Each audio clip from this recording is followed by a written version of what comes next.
If you want to get good at speaking in a certain accent, do you have to live in that place? Good morning, good afternoon, or good evening. I'm Julian Northbrook from doingenglish.com. Recently, one of my extraordinary English speakers asked me a great question. Julian, she asked, if I want to nail a certain accent, is it necessary to live in that place for a long period of time? It's a great question, and the simple answer is no.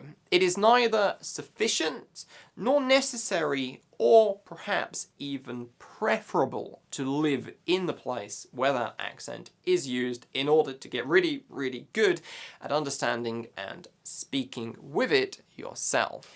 Now, let's talk about this a little bit. It's not sufficient to simply live in an English-speaking country or in an area where a certain accent is used. And this is the same for English in general. Just being there isn't gonna get you speaking with that accent perfectly, or indeed speaking English like a native speaker, because you actually have to do the work.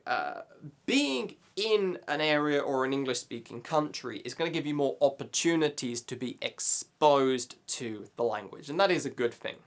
But unless you are actually consciously learning and pushing to improve, you won't improve, because that's not how your brain works. Your brain is lazy. It's going to get by with whatever it's got.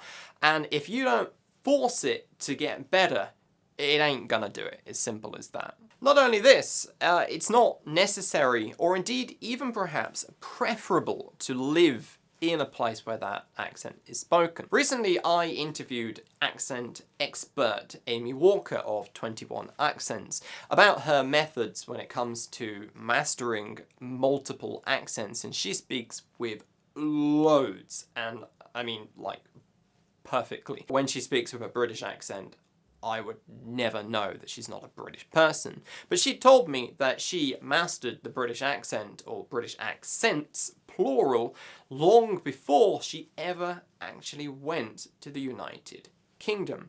And she actually says that in a way that is preferable, because if you are living in a place, it can be quite hard, psychologically speaking, to suddenly change to a different accent when people are used to hearing you speaking in a certain way. If you are a Polish person and people are used to hearing you speak with a Polish accent, or with, say, a Chinese accent or a Japanese accent, or whatever accent it is that you speak English with, and then all of a sudden you start speaking like a British person, it can seem a little bit weird. It's like, oh, suddenly this person has changed, because accent is so deeply entwined with our identities. And for a long time, I guess I had quite limiting beliefs about accents and identity and how people should go about learning them. And actually, my interview with Amy Walker changed my mind about this quite a lot, because what she says is that you should learn multiple accents,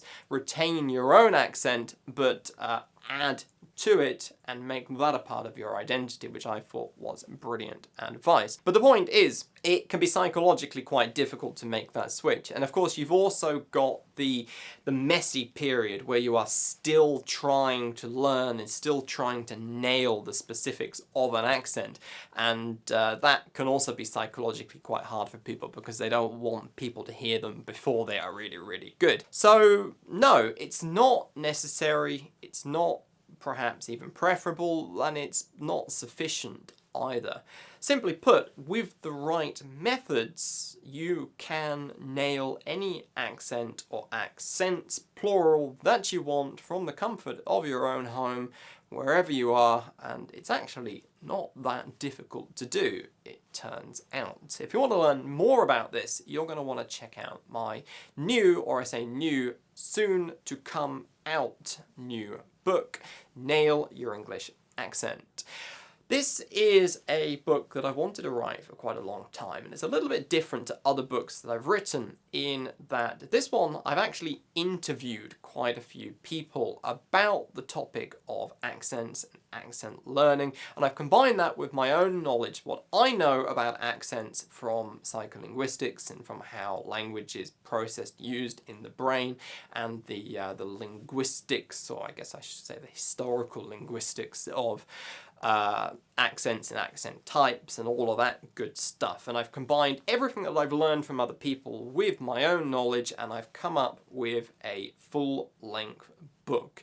It's not a short 40-page job like a lot of my Kindle books. It's a full-length book, and it's coming out on September the 1st. And if you want to pre-order your copy, which you can and should do because you're going to get a slight discount on the price that it's going to be when it's actually released, you can and should head over to nailyourenglishaccent.com or click on the link in the description. And this is me, Julian Northbrook, signing out from another video. If you've got any questions about accents, pronunciation, accent pronunciation, learning, leave them in the comments and I will do some future videos on those questions, and I'll also try and integrate them into the new book as well. The first draft of the book is already written, but I'm now going back through and adding and removing and cutting and, you know, doing the final edits and all that good stuff.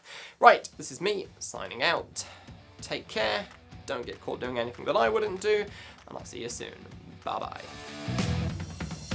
What's the hardest English accent to understand? Good question. Watch this video right here for the answer. And if you've ever wondered why there are so many different accents in the United Kingdom, you're going to want to watch this video right here.